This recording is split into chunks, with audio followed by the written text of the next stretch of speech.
बाजार ह गरम जिलेबी गरम हरज रहिया जी चली घुमा दीना। गरम बाजार ह गरम जिलेबी गरम हरज रहिया जी चली घुमा दीना। राजा बक्सर बजरिया जी चली घुमा दीना। राजा बक्सर बजरिया जी चली घुमा दीना।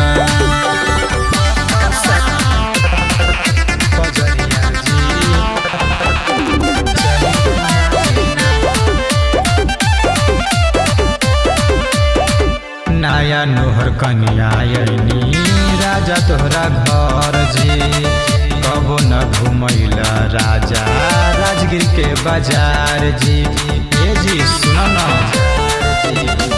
नया नोहर कन्या आयनी राजा तोहरा घर जी कबो न घुमैला राजा राजगीर के बाजार जी। मिलल ह दहेज में राजा टू व्हीलर गड़िया जी चली घुमा दीना। राजा सलामपुर के बाजरिया जी चली घुमा दीना। राजा सलामपुर के बाजरिया जी चली घुमा दीना।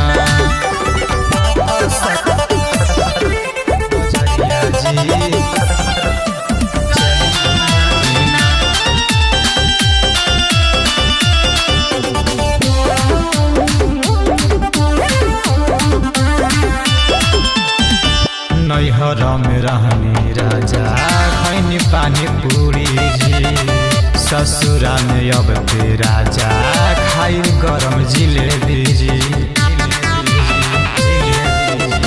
नैहर में रहनी राजा खैनी पानी पूरी जी ससुरा में अब ते राजा खाई गरम जिलेबी जी।